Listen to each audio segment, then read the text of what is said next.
Welcome to city news. ముందుగా headlines.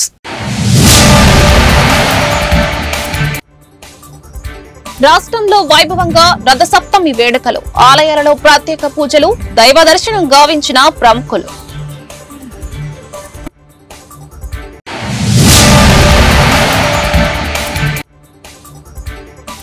Polavaram విషయంలో అన్యాయం చేస్తే సహించేది లేదు, పార్టీలకు అతీతంగా పోరాటం చేస్తాం. పార్లమెంటులో ఎంపీ మిథున్ రెడ్డి ప్రకటన.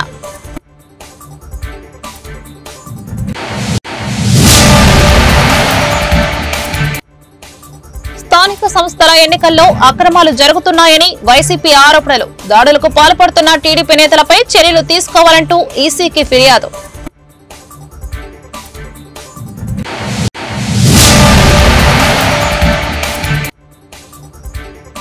ఈ నెల 7వ తేదీన నామినేషన్ వేయనున్న ఎమ్మెల్సీ అభ్యర్థి ఆలపాటి రాజేంద్ర ప్రసాద్ కూటమి నేతలు విజయవంతం చేయాలని సూచన. జగతికి వెలుగులు పంచే దినకరుడి పండుగ రథసప్తమి వేడుకలు రాష్ట్ర వ్యాప్తంగా అంగరంగ వైభవంగా జరిగాయి. రథసప్తమి పర్వదినం సందర్భంగా తిరుమలతో పాటు శ్రీకాకుళం జిల్లాలోని అరసవల్లి సూర్య దేవాలయానికి భక్తులు పోటెత్తారు. తిరుమలలో సూర్యప్రభా వాహనంపై తిరుమాడ వీధుల్లో మలయప్ప స్వామిని ఊరేగించారు. భారీగా భక్తులు తరలిరావడంతో తిరుమలలో రద్దీ నెలకొంది. అదేవిధంగా అరసవల్లి సూర్యనారాయణ స్వామి దేవాలయంలో నిర్వహించిన వేడుకల్లో కేంద్ర మంత్రి రామ్మోహన్ నాయుడు, స్థానిక నేతలు పాల్గొన్నారు. స్వామివారిని దర్శించుకుని ప్రత్యేక పూజలు చేశారు. రాష్ట్ర ప్రభుత్వం తరపున దేవాదాయ శాఖ ప్రిన్సిపల్ సెక్రటరీ విజయచంద్ పట్టు వస్త్రాలు సమర్పించారు. జిల్లా కలెక్టర్ స్వప్నిల్ దినకర్ పుడ్కర్, ఎస్పీ మహేశ్వర్ రెడ్డి ఆదిత్యుని దర్శించుకున్నారు. సాయంత్రం 4 గంటల వరకు భక్తులకు నిజరూప దర్శనం కల్పించారు. ఆదిత్యుడి నిజరూప దర్శనం కోసం సోమవారం రాత్రి నుంచే భక్తులు భారీగా తరలివచ్చారు. దీంతో ఆలయ పరిసరాల్లో సందడి వాతావరణం నెలకొంది.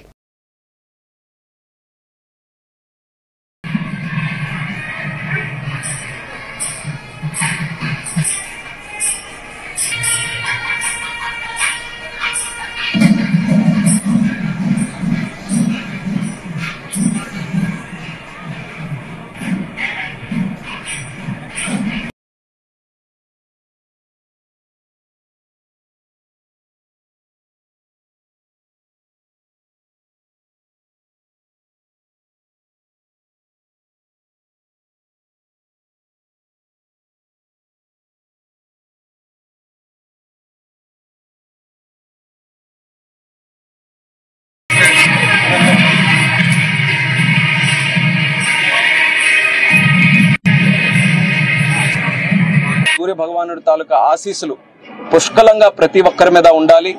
అందరూ కూడా ఆయుర ఆరోగ్యాలతో ఉండాలి. కొత్త సంవత్సరంలో అడుగు పెట్టాం. మరి ఒక సంవత్సరం కూడా ప్రతి ఒక్కరికి, ముఖ్యంగా మన శ్రీకాకుళం జిల్లాకి, ఇక్కడ ఉన్నటువంటి రైతాంగానికి కూడా చాలా మంచి జరిగే విధంగా ఈ సంవత్సరం అంతా కూడా ఉండాలని ఆ భగవంతుడిని ప్రార్థిస్తూ, ఈ ప్రభుత్వం తీసుకున్నటువంటి నిర్ణయం, అరసవల్లి దేవాలయంలో ప్రతి సంవత్సరం కూడా రథసప్తమి కార్యక్రమం చేస్తాం.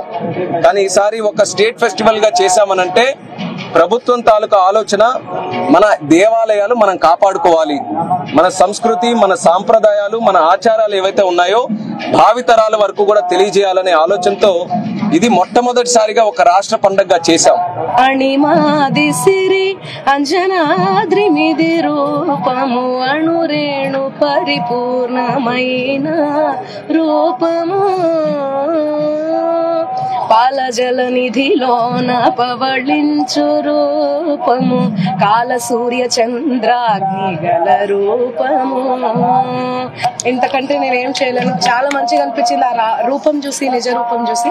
Thank you so much. మళ్ళీ నేను శ్రీకాకుళంకి వస్తాను, రావాలని మీరు కూడా కోరుకోండి. పోలవరం విషయంలో అన్యాయం జరుగుతుంటే చూస్తూ ఊరుకోబోమని, అవసరమైతే పార్టీలకు అతీతంగా ఎంపీలతో కలిసి పోరాడేందుకు సిద్దమని లోక్సభలో వైఎస్ఆర్సీపీ ఎంపీ మిథున్ రెడ్డి ప్రకటించారు. మంగళవారం పార్లమెంటు బడ్జెట్ సమావేశంలో రాష్ట్రపతి ప్రసంగంపై ధన్యవాదాలు తీర్మానంపై చర్చల్లో ఆయన ఏపీకి సంబంధించిన పలు అంశాలపై మాట్లాడారు. పోలవరం ప్రాజెక్టు కెపాసిటీని తగ్గించవచ్చు. ఒరిజినల్ గా పోలవరం ప్రాజెక్టు సామర్థ్యం 194 టీఎంసీలు, 7.5 లక్షల ఎకరాలకు నీరు అందేలా దీన్ని డిజైన్ చేశారు. ఇరిగేషన్ తో పాటు తాగునీటి కోసం ఉపయోగించాలనేదే ఉద్దేశం. కానీ 41.15 మీటర్లకు ప్రాజెక్టును తగ్గిస్తూ బడ్జెట్ లో ప్రతిపాదనలు పెట్టారు. దీనివల్ల పోలవరం కెపాసిటీ 194 నుంచి 115 టీఎంసీలకు పడిపోతుంది. ఈ తగ్గించడం వల్ల కేవలం 3.2 లక్షల ఎకరాలకి నీరు అందుతుంది. ఇది రైతులకు, రాష్ట్రానికి తీరని అన్యాయం చేసినట్లే. ఈ అన్యాయం ఎదిరించేందుకు టీడీపీ ఎంపీలతో కలిసి పోరాడటానికి సిద్దం, లేకుంటే ఆంధ్ర రాష్ట్ర ప్రజలు క్షమించరు అని అన్నారాయన. I would like to raise a very important issue concerning my state, Andhra Pradesh. So during the partition of the state and in the AP Reorganization Act, Polavaram project has been promised to us as a national project. So originally the project was designed at 194 TMC and it was designed to cater to 7.2 lakh acres of for irrigation and also drinking water needs. But in the recent budget speech, we have seen that the project has been, the storage has been restricted to 41.15 MDDL drawdown level, which means that the capacity of Polavaram project will reduce from 194 TMC to 115 TMC, sir. This is a big setback for our farmers, big setback for our state, and we demand that the Polavaram project should be constructed as promised by the central government, as given in the AP Reorganization Act. It should not be reduced in capacity, sir. It's a big hit. The capacity, if it is reduced to 115 TMC, it's going to cater to only 3.2 lakh acres of irrigation against 7.2 lakh acres which has been promised, sir. This is a big setback, and I really urge even the Teludesam MPs, we are ready to work together on this, sir. The people of Andhra Pradesh will not forgive us if this is going to be implemented in the state. And we also want to know, sir, that recently the NDA government in Andhra Pradesh, Teludesam party has announced that water will be diverted from Polavaram project for Banakacharla project and give water to Rayalaseema areas. How is it possible when the capacity of the project is being reduced, sir? And in the budget speech, the revised cost has also for 41.15 MDDL is been reduced to 30,496 crores, and the balance grant is only 12,157. So this is a serious setback, sir. One way there is no, there's the promise of special category status has gone back, and now even Polavaram project, instead of constructing it fully, now it is being reduced in size, and which reduced in capacity, which is totally against our state and interest of our people, sir. We demand that the original Polavaram project capacity should be maintained, and we are not going to budge on this. And the second important thing, YSRCP MLC కార్పొరేటర్లను కూటమి నేతలు kidnap చేస్తున్నా పోలీసులు ఏమాత్రం పట్టించుకోవడం లేదని EC దృష్టికి వైఎస్ఆర్సీపీ నేతలు తీసుకెళ్లారు. ఈ మేరకు ఎన్నికల కమిషన్ ను కలిసి వినతి పత్రం అందించారు. ఈసీని కలిసిన వారిలో YSRCP MLC Lella Appireddy, Vijayawada mayor Bhagyalakshmi, Guntur mayor Kavati Manohar, party నేతలు మల్లాది విష్ణు, దేవినేని అవినాష్ ఉన్నారు. వైఎస్ఆర్సీపీ నేత మాజీ ఎమ్మెల్యే మల్లాది విష్ణు మాట్లాడుతూ ప్రలోభాలకు గురి చేస్తే కూటమి నేతలు ఎన్నికల్లో గెలవాలని చూస్తున్నారని మండిపడ్డారు. ఎమ్మెల్సీని కిడ్నాప్ చేసి ఎన్నికలలో గెలవాలని చూస్తున్నారు. డిప్యూటీ మేయర్ ఎన్నిక కోసం ఇంతకు దిగజారాలా అని ఆయన సూటిగా ప్రశ్నించారు. రాష్ట్రంలో ప్రతిపక్ష పార్టీ ఎమ్మెల్యేలకు విలువ లేకుండా పోయిందని వైఎస్ఆర్సీపీ ఎమ్మెల్యే విరూపాక్షి ఆవేదన వ్యక్తం చేశారు. మంగళవారం తాడేపల్లిలోని వైఎస్ఆర్సీపీ కార్యాలయంలో విరూపాక్షి మీడియాతో మాట్లాడారు. కొంతమంది ఐఏఎస్, ఐపీఎస్లు పక్షపాతంగా వ్యవహరిస్తున్నారు. రాజ్యాంగబద్దంగా గెలిచి ఎమ్మెల్యేగా ఉన్న నాకు అధికారులు గౌరవం ఇవ్వడం లేదు. ఓడిపోయిన టీడీపీ నాయకులు చెప్పినట్లు అధికారులు చేయడం ఏంటి? ఈ రాష్ట్రంలో రాజ్యాంగానికి విలువ లేకుండా చేశారు. ప్రోటోకాల్ పాటించాలని కూడా ఈ అధికారులకు తెలియదా? ఎమ్మెల్యే మాటలకు గౌరవం ఇవ్వరా? మేము ప్రజలు ఓట్లేస్తే గెలిచాం. ఎమ్మెల్యేగా ప్రజా సమస్యను చెబితే అధికారులు పట్టించుకోవడం లేదు. ఇప్పటికైనా అధికారుల్లో మార్పు రావాలని ఆయన హితవు పలికారు. మూలం పడేసినారు, ఒక్క మాట జరగట్లేదు. ఏమన్నానంటే ఒక ఆయనకి పిఆర్డీకి ఫోన్ చేస్తే అన్న కలెక్టర్ గారు చెప్పినారన్నా మేము ఏం చేయాలన్నా ఇన్ఛార్జ్ మాట వినమని అంటారు. ఇదే కదండి, ఇది ఎక్కడ రాజ్యాంగము? ఎక్కడ రాజ్యాంగం రచించింది? ఎమ్మెల్యే గెలిచిన వాళ్ళే కదా, ఎమ్మెల్యే గెలిచిన వాళ్ళే కదా అసెంబ్లీకి వస్తారు, ఆ ఇన్ఛార్జ్ వస్తారు అసెంబ్లీకి. అలాంటిది ఎంత దుర్మార్గమైన పరిపాలన చేస్తున్నారంటే అంత దుర్మార్గమైన పరిపాలన చేస్తున్నారు. ఆ దుర్మార్గమైన పరిపాలన విడిచిపెట్టి కలెక్టర్కి అయితేనే మేము దయచేసి చెప్తున్నాము, మీరు ఎంతో కష్టపడి చదివే ఆ డ్యూటీ ఉద్యోగాలు చేస్తున్నారు. ఎస్పీ గారికి అని చెప్తున్నాము, సార్ మీరు మిమ్మల్ని ఎక్కడ పంపిరు? మీ ఎస్పీ మిమ్మల్ని ట్రాన్స్ఫర్ చేస్తే ఖచ్చితంగా మీ ఎస్పీ కార్యాలయానికే పంపిస్తారు, కలెక్టర్ని కానీ కలెక్టర్ ఆఫీస్కే పంపిస్తారు తప్ప మిమ్మల్ని ఏమి ఎక్కడ ఇంటికి పంపిరు. మీ ఉద్యోగంని రాజీనామా చేసి పంపిరు మిమ్మల్ని. మేము ఓటే ఆడుతున్నాం. రాజ్యాంగంలో ఏం హక్కులు ఉన్నాయో ఆ హక్కులే అడుగుతున్నాం తప్ప మేమే వేరేటి అడగట్లేదు. దయచేసి ఇప్పటికన్నా ఇంకా 4 సంవత్సరాలు ఉంది మాకి ఒక ఎమ్మెల్యేకి ఎలక్ట్ అయినకి కొద్ది మీరు కానీ సహకరించి మా పనులు చేసి పెట్టాలనే విధంగా మిమ్మల్ని కోరుకుంటున్నాము. అదేవిధంగా ఎస్ఐలు అయితేనేమి, సిఐలు అయితేనేమి చాలా దుర్మార్గంగా ఆయన్ని చంపడానికి ఏపీఓ అయితేనేమి, ఎస్ఐ అయితేనేమి వీళ్ళందరూ కలిసి కుమ్మక్కై ఆడి ఇన్ఛార్జ్ ఉండే వీరభద్ర గారు కొడుకు ఆయన గిరిమెల్లంట, ఆయన అయితే అన్యాయంగా ఈరోజు ప్రాణాలు నరికి చంపినారు. ఆయనకి 6 మంది 4 ఆడపిల్లలు 2 మగపిల్లలు. ఆయనకి చిన్న ఉద్యోగం అది, దాని నుంచే బతికి జీవనం సాగించేవాడు ఆయన. అలాంటి వాడిని ఈరోజు పుట్టను మెరుకుంటే ఎవరు దీనికి వాళ్ళ భార్య పిల్లల్ని ఎవరు సాకేవలేదు. ఇంకనైనా మీరు, ఎందుకంటే మనిషి అంటే లాస్ట్ చరిత్రలు చెప్తాయి, మానవ జన్మే లాస్ట్ జన్మ అంటున్నారు. అలాంటిది ఒక్క మనిషిని చంపితే ఈ చంద్రబాబు నాయుడు గారికి అసలు చీము కుట్టినంతగానే కాదు మనసులు చంపేది. ఆయన వాళ్ళ కార్యకర్తలకు మెసేజ్ చేసి ఎట్లా చంపుతారా? రథసప్తమి పర్వదిన వేడుకలు గుంటూరులో అత్యంత వైభవంగా నిర్వహించారు. ఈ మేరకు బృందావన గార్డెన్స్ లో శ్రీ వెంకటేశ్వర స్వామి ఆలయంలో ప్రత్యేక పూజలు చేపట్టారు. ఉదయాన్నే సూర్య భగవానుడికి పొంగలి నైవేద్యంగా పెట్టారు. అదేవిధంగా నెలలో తొలి మంగళవారాన్ని పురస్కరించుకుని అష్టదళ పాద పద్మారాధన నిర్వహించారు. భక్తులు విశేషంగా పాల్గొని దైవ దర్శన గావించారు. రథసప్తమి నాడు ఆలయాలను సందర్శించి పూజలు చేసిన వారికి సకల శుభాలు కలుగుతాయని పండితులు తెలిపారు.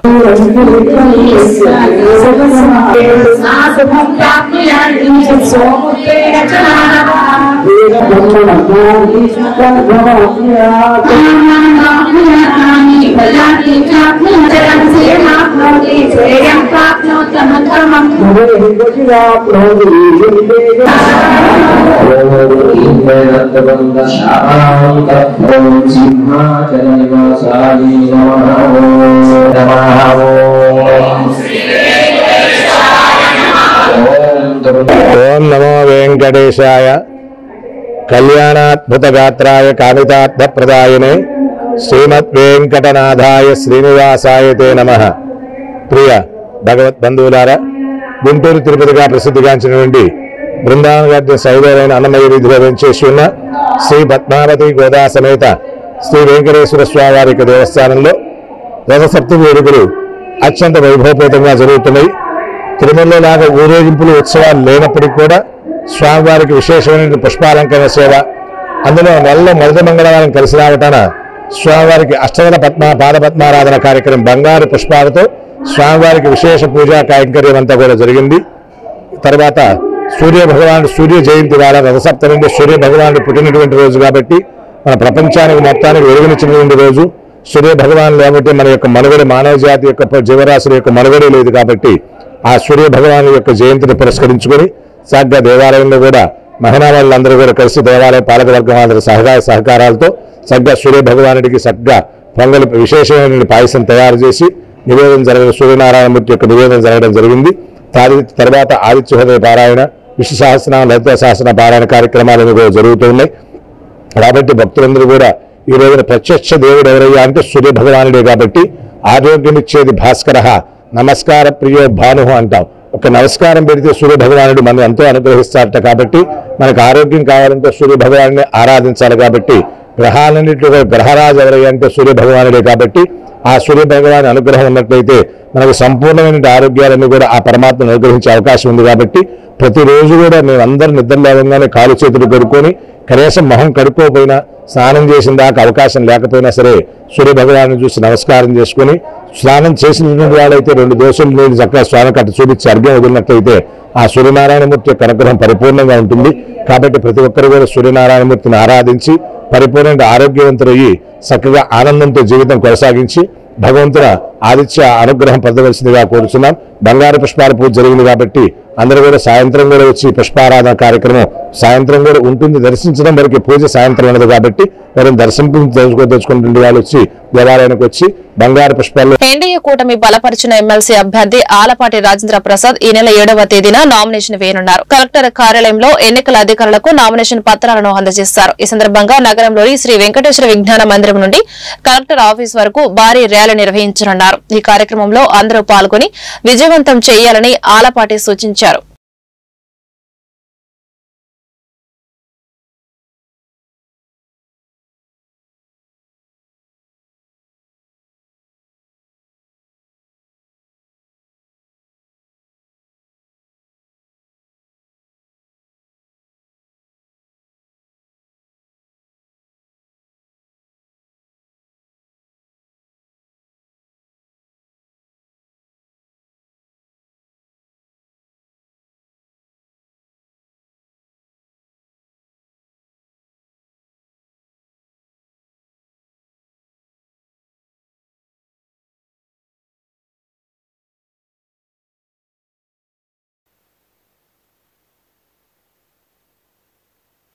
అందరికీ నమస్కారం.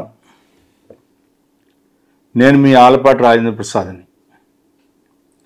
ఈ నెల 27వ తారీఖున జరిగే ఉమ్మడి కృష్ణా గుంటూరు జిల్లాల పట్టభద్రుల ఎమ్మెల్సీ అభ్యర్థిగా కూటమి బలపరిచిన అభ్యర్థిగా పోటీ చేస్తున్నటువంటి సందర్భంలో ఈ నెల 7వ తారీఖున ఉదయం 10 గంటల నుంచి 1 గంట వరకు వెంకటేశ్వర విజ్ఞాన మందిరం నుంచి ర్యాలీగా బయలుదేరి మీ అందరి తోడ్పాటుతో కలెక్టరేట్లో నామినేషన్ వేయాలని కోరుకుంటా ఉన్నాను. ఈ నామినేషన్ కార్యక్రమానికి ఉద్యోగస్తులు, నిరుద్యోగ యువత, బీజేపీ, జనసేన, తెలుగుదేశం పార్టీ నాయకులు, కార్యకర్తలు అందరూ కూడా మద్దతుగా ఈ కార్యక్రమంలో పాల్గొని విజయవంతం చేయవలసిందిగా కోరుతా ఉన్నాను.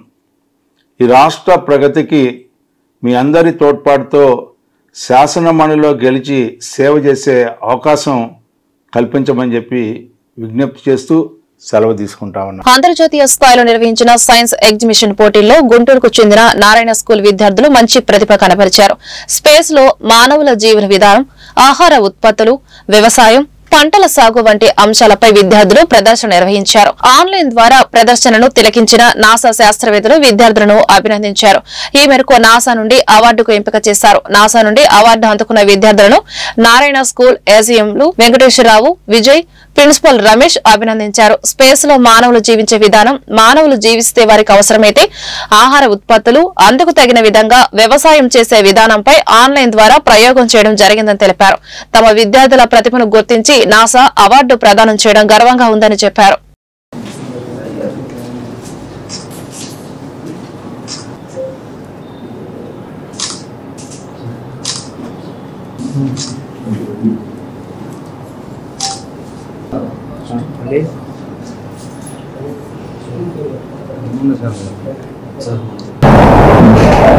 గుడ్ మార్నింగ్ అండి అందరికి.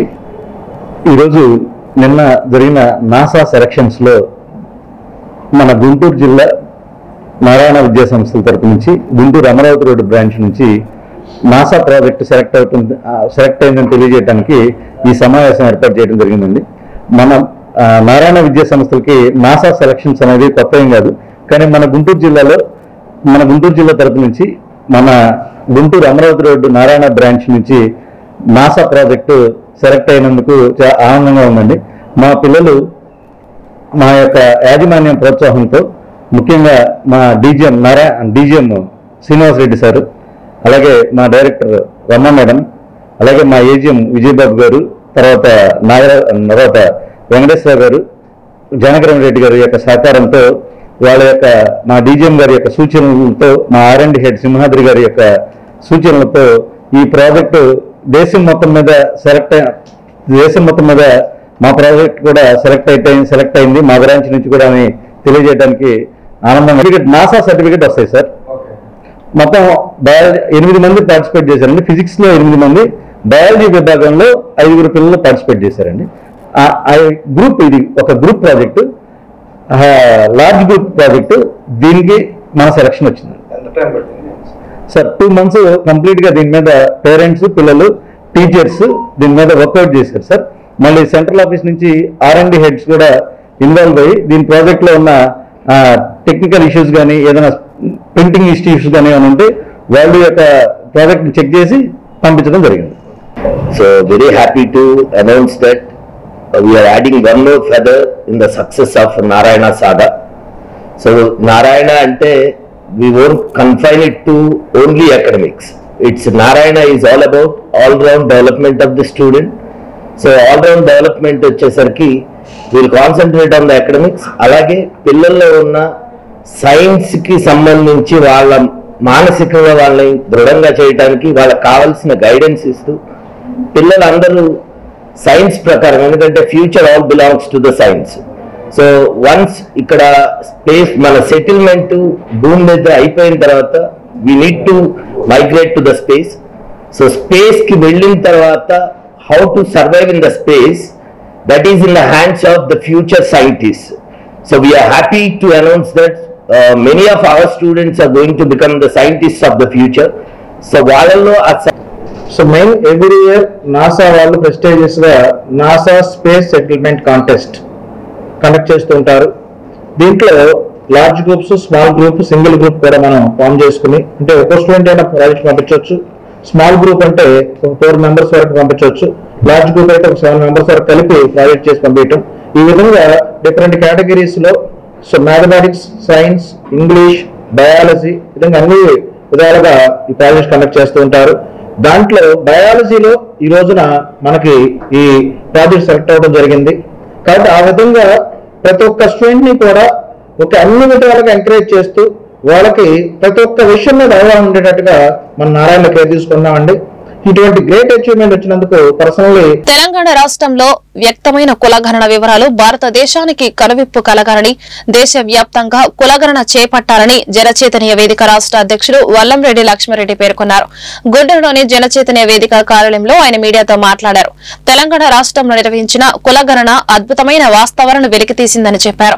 కేవలం 15.6% మాత్రమే ఓసీలు ఉన్నారని, వెనుకబడిన కులాల వారు 56.33%, షెడ్యూల్ కులాల వారు 17.43%, షెడ్యూల్ తెగల వారు 10.45%, ముస్లింలు 12.56% ఉన్నారనే వాస్తవాలను ప్రజల ముందు ఉంచారని అన్నారు. కేవలం 150 కోట్ల వ్యయంతో తెలంగాణ వాస్తవ పరిస్థితులను భారతదేశం ముందు ఉంచడానికి కృషి చేసిన తెలంగాణ రాష్ట్ర ముఖ్యమంత్రి రేవంత్ రెడ్డిని అభినందించారు. కాంగ్రెస్ పార్టీ తెలంగాణ ఎన్నికల మేనిఫెస్టోలో పేర్కొన్న విధంగా కులగణన తెలంగాణ రాష్ట్రంలో అధికారంలోకి వచ్చిన తర్వాత చేపట్టడం హర్షణీయం, అభినందనీయం. భారతదేశానికి ఎన్నో కొత్త విషయాల్ని, సామాజిక విషయాల్ని తెలంగాణ కులగణన తెలియజేస్తూ ఉంది. తెలంగాణలో ఉన్న కుటుంబాలలో 97% కుటుంబాలని కులగణన నిర్వహించడం జరిగింది. దీనికోసం 94,863 మంది కులగణన ఎన్యూమిరేటర్లు కృషి చేశారు. ఆ వచ్చిన వివరాలని క్రోడీకరించడానికి 76,000 మంది డేటా ఆపరేటర్స్ క్రోడీకరించి నివేదికని ప్రజల ముందు ఉంచారు. మొత్తం 36 రోజుల పాటు ఈ కృషి జరిగింది. ఈ కృషి ఫలితంగా వచ్చిన వివరాలను పరిశీలిస్తే ఎంతో కాలం నుంచి సామాజిక న్యాయం కోసం పోరాడుతున్న దళితులు, గిరిజనులు, పేద వర్గాలు వారి భావాలని, వారి ఆలోచనల్ని ఈ కులగణన సర్వే రుజువు చేస్తూ ఉంది. మొత్తం తెలంగాణ సమాజంలో కేవలం 15.6% మాత్రమే ఓసీలు ఉన్నారని, దాదాపు 56.33% వెనుకబడిన వర్గాల వారు, 17.43% షెడ్యూల్ కులాల వారు, 10.45% షెడ్యూల్ తెగలవారు, ముస్లిమ్స్ 12.56% ఉన్నారని ఈ కులగణన వివరాలు తెలియజేస్తున్నాయి. ముస్లిమ్స్లో కూడా దాదాపు 10% దాకా బీసీలు ఉన్నారని, 2.5% మాత్రమే ముస్లింల్లో ఓసీలు ఉన్నారని కూడా తెలియజేస్తా ఉంది. ఈ వివరాలన్నీ మనం పరిశీలిస్తే భారతదేశంలో సమ్మిళిత అభివృద్ధి జరగాలన్నా, సామాజిక న్యాయం జరగాలన్నా, సంక్షేమ పథకాలు అందరికీ దక్కాలన్నా, పేదరిక నిర్మూలన జరగాలన్నా కులగణన అవసరం ఎంత ఉందో తెలియజేస్తూ ఉంది. దాదాపు తెలంగాణలో బయటపడిన వివరాలే దేశవ్యాప్తంగా కూడా ఉండే అవకాశం ఉంది, ఆంధ్రాతో సహా. అంటే కేవలం 15-16% మంది అగ్రవర్ణాల వారు ఈ దేశంలో ఉన్న సంపదని, ఆదాయ